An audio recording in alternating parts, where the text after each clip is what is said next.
Do you recall the moment, Kangana, when you first faced the camera for Gangster? Because I had also read somewhere that you were offered other movies also where Pahlaj Jilani ji was going to launch you. या कुछ कुछ मेरे पास काम आया था, हाँ. लेकिन कुछ मटेरियलाइज नहीं हुआ. अच्छा. And then I got Gangster और हम लोग साउथ कोरिया में शूट करने गए. तो आई रिमेंबर जो हमारा पहला शॉट था वो बहुत वाइड शॉट था. अनुराग बासु ने कहीं मतलब एक हम लोगों ने गोरिल्ला स्टाइल शूट उसमें अडेप्ट किया था. तो कहीं हिडन कैमरा कहीं कुछ लगाया था एंड मुझे रोड क्रॉस करना था और बस कुछ मैं सियोल में थोड़ा ऐसे भटका हुआ मुझे दिखाया था कि मैं भटक रही हूँ. तो मुझे उन्होंने कहा यहाँ से वहाँ आना, वहाँ से यहाँ जाना. तो मैंने वही किया और उसके बाद कुछ टॉयलाइट शॉट्स थे and that was the day for me. तो मुझे लगा कि मैंने इतना सोचा था, मैं थिएटर से थी कि मैं इतना मेहनत किया था कि मेरा पहला सीन ये सब कुछ होगा. अच्छा कुछ ऐसा हेवी सीन होगा. यस मैं सब दिखाऊंगी, रो के, फूट के, हंस के और इतना एक्टिंग करूंगी कि मतलब वो लोग बोलेंगे कि क्या एक्टर को लिया है. तो कुछ नहीं, बस चलना फिरना हुआ. फिर मुझे लगा क्या हुआ. तो कहते हो गया शॉट. फिर मैंने कहा शॉट कहाँ था, कैमरा कहाँ था, मुझे कुछ दिखा ही नहीं. फिर खैर अनुराग वो तो बहुत टीज़ करता है, वो तो कभी किसी बात का जवाब देता ही नहीं. तो मैं कभी भी उसको कुछ क्वेश्चन पूछूं तो वो और बातें मेरे लिए उलझा दे. But we had a very good DOP Bobby हमारे साथ. तो वो मुझे समझाता था कि अरे वो देखो ना कैमरा वहाँ पे है, इसको गोरिल्ला स्टाइल शूट कहते हैं, इसको वाइड कहते हैं. तुम आई हो, तुम दिख रही हो, तुम चिंता मत करो. इतने लोगों में भी तुम दिख रही हो. हाँ, तो उस टाइम मैगजीन्स होते थे. तो खैर वो दिन मेरे लिए जितना स्पेशल सोचा था वैसा तो नहीं, बट हाँ, it was a nice day. Which phase of your career you believe was transformative for you? मेरे लिए ट्रांसफॉर्मेटिव वो टाइम था जब, और मैं हमेशा कहती हूँ कि जब भी आपको संघर्ष करने को मिले आप उस टाइम को बड़ा कंस्ट्रक्टिवली लीजिए, क्योंकि ज़िंदगी आपके साथ कुछ कह रही है, आप उसको सुनिए. और उसमें जो है जब भी मुझे काम मिला वो तो लोगों ने देखा मैंने वो किया. जब मेरे पास काम नहीं था उसमें जो मैंने सीखा, तो जब मेरे पास काम नहीं था तो जब भी मुझे संघर्ष करने को मिला तो उस वक्त पे मैंने अपने अंदर जो है बहुत क्वेश्चंस पूछे कि क्यों मुझे काम नहीं मिल रहा है या क्यों मैं कुछ बेहतर नहीं कर पा रही हूँ. सो उस टाइम पे मैंने अपने आप को जिस तरह से ट्रेन किया वो मेरे लिए बहुत ट्रांसफॉर्मेटिव टाइम था. मैंने चाहे वो as a film maker, as a screen writer, direct education, indirect education, I went to campus to learn, I joined film school. फिर उसके उपरांत जो है कई बुक्स पढ़ना, अपने आप को सेल्फ एडुकेट करना. तो ये वो समय था संघर्ष का जब मेरे पास काम नहीं था जिस दौर में.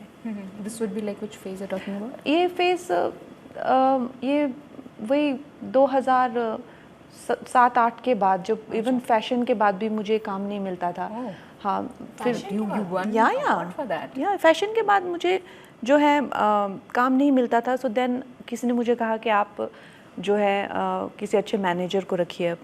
तो फिर एक मैनेजर थे संजय दत्त जी के, धर्म करके, तो किसी ने उनसे मेरी पहचान कराई. तो वो डायरेक्टर के पास जाते थे. तो खैर हीरोइंस तो काफ़ी रिप्लेसेबल होती हैं. तो वो कहते थे कि जो भी संजू सर की फिल्म होती थी या अजय देवगन सर फिल्म जो साथ में करते थे कि इसको इसमें डाल दो, तो रास्कल में, कोई धमाल में, कोई इस तरह की मेरे पास होता था ना कि इसको डाल दो. तो वो कहते थे कि हमने तुम्हें वहाँ डलवा दिया है, कि वहाँ पे चाह रहे थे कि कोई ना कोई मिल जाए डालने के लिए, तो उसमें तुमको डाल दिया है वहाँ पे. सो आई यूज टू फील कि चलो ठीक है, मेरे पास कुछ फाइनेंशियल एड आ रहा है, कुछ हेल्प आ रहा है मुझे, तो I should educate my self. तो आई न्यू कि I was working below my intelligence, I knew. लेकिन ऐसा नहीं उस टाइम पे मुझे कि you know I didn't have that luxury कि मैं जो मन चाह. आजकल लोग कहते हैं ना कि you should do what you love, as if you're going to find to do what you love.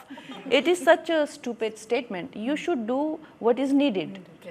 You know, so I think whoever has said this, that is why it rings so true to me. जो आप कर सकते हैं वो तो करिए, जो आप नहीं कर सकते वो तो आप नहीं कर सकते, जो कर सकते हैं वो करिए. आपने स्क्रीनिंग भी रखी थी for the auditions, CM. What has been his response, or what kind of response in general are you getting from people who you've already shown the movie?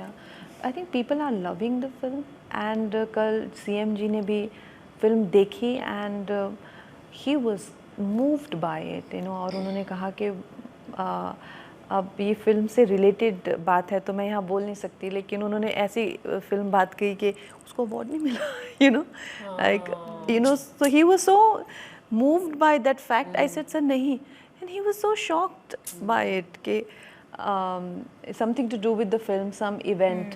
तो he was into it completely. Sir appreciated the film a lot. उनकी team बार बार आकर मुझे कहे कि आपने बहुत अच्छी फिल्म बनाई है. हमने कल कुछ ऐसे हीरोज़ को एक्नॉलेज भी किया था जो अनसीन हीरोज़ हैं. तो उन्होंने आके कई तो रोने लग गए थे क्योंकि वो हॉस्पिटल स्टाफ से थे. रो के बता रहे थे कि आपने नर्सिस को, ऐसा नहीं कहा कि आपने नर्सिस को कितना अच्छा दिखाया, हर कोई ये कह रहा था आपने नर्सिस को कितना रियल दिखाया, यू नो. तो ये बहुत अच्छी बात मुझे लगी कि लोग रिलेट किए. When you play such characters, is there anything that changes deeply inside you? तो वाकई में जो फिल्म का मैसेज है वो it has resonated with me a lot. और ख़ासकर क्योंकि हमें हमेशा से ये लगता है कि भारत भाग्य विधाता कोई एक अवतरित मानव होगा जो भारत भाग्य विधाता होगा, यू नो. ये कहीं ना कहीं सबके मन में ऐसा विचार होता है कि एक जो इंसान सबको बचाएगा, यू नो दैट. लेकिन वाकई में अगर हम देखें और जब हमने ये कैरेक्टर स्केच पूरी हम उसको गहनता से देखते हैं और सोचते हैं तो इस बात का ये काफ़ी एविडेंटली ये समझ के आती है कि जो लोग अपना काम बहुत अच्छे से करते हैं और काम को सीरियसली लेते हैं और ख़ुद को सीरियसली नहीं लेते, वही लोग वास्तविकता में जीवन जी रहे हैं. और वो जो है ना, वो वाकई में सबसे ज़्यादा स्पिरिचुअल लोग हैं, सबसे ज़्यादा ईश्वरीय लोग हैं, सबसे ज़्यादा ईश्वर के करीब लोग हैं क्योंकि वो वाकई में खुश हैं. और फोर्थ सबसे ज़्यादा देशभक्त है. तो आप ये सब चीज़ें करने के लिए चाहे कितने पहाड़ी चोटियों पे चले जाओ, कितनी आप तपस्या साधनाएं कर लो, कितना ही आप दान दे लो, आपसे नहीं होगी.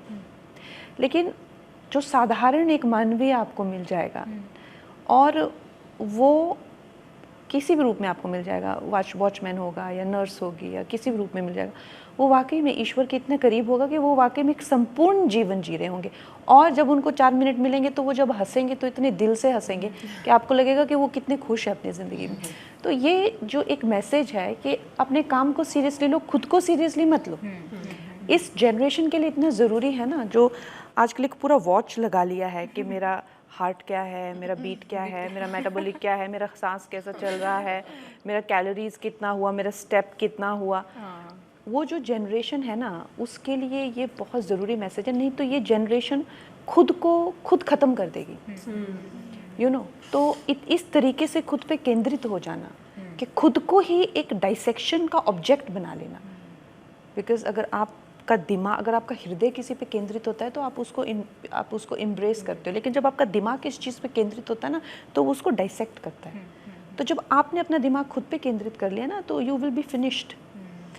तो ज़िंदगी जीने का जो तरीका है ना, ये आम कर्मचारी हमें सिखाते हैं. तो that message has resonated with me, which the film carries.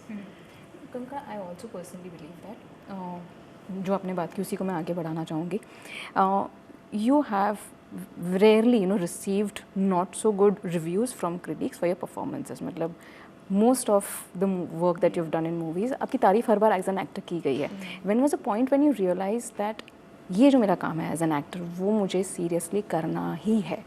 And B, you know, which were those movies और परफॉर्मेंसेज जहाँ आपने खुद को पैट भी किया कि हाँ मुझे लगा मैंने अच्छा काम कर लिया? नहीं, मुझे ऐसा नहीं लगता कि मैंने अच्छा काम कर लिया. And I don't consume my own work.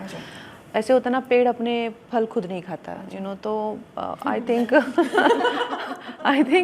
I don't sit around and be like oh क्या बात है, you know. No, never. Not harsh. I don't care, you know. It's a very strange feeling.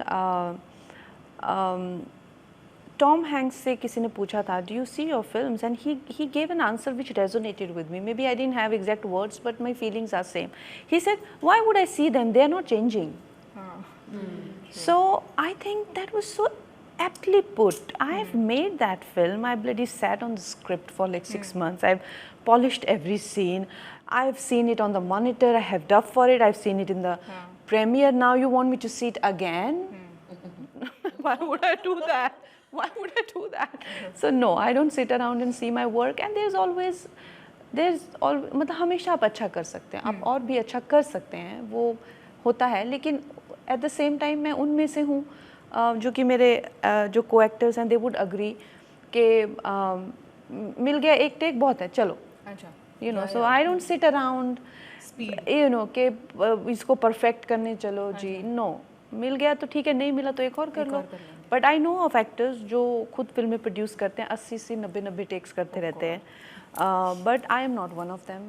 मैं I am a bit, I like spontaneity, I like imperfections, I like, and also I like whatever the will of God, honestly. तो वो I'm not that kind of a person कि ऐसा होना चाहिए था, वैसा होने, मैं ऐसा क्यों किया, वैसा क्यों किया, और I say अरे मैं तो इतना अच्छा उस टाइम पे लग रही थी. Never. Never. Okay. And the first part of the question, when did you feel that अच्छा मुझे अपना काम as an actor, I need to, you know, at least be good in this job? वो starting से ही था आपको with your first movie itself?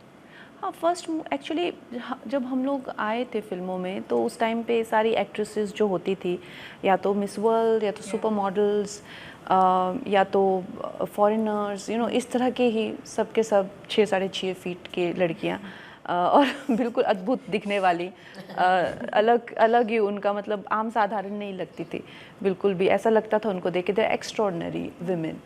तो मैं जो आई थी तो आई एम इवेंचुअली जब मुझे सक्सेस मिला तो मुझे वही ऑर्डिनरी लड़की के ही रोल में, चाहे वो दत्तो कर लो, चाहे वो यू नो क्वीन कर लो. तो जब मैं आई थी तो इस तरह की मतलब कोई भी नहीं था आसपास, सब के सब सुपर मॉडल्स और ब्यूटी क्वींस ही थे. तो मुझे इस बात का एहसास हो गया कि there is a certain wrongness to me, जो मुझे गैंगस्टर मिली या मुझे फैशन मिली, there is certain wrongness to me. हाँ, वो लम्हे हो गया. तो मुझे लगा कि शायद यही मेरी USP है कि यू नो कि मेरे में जो एक रॉ टैलेंट है. तो मैंने फिर उस पर काम किया.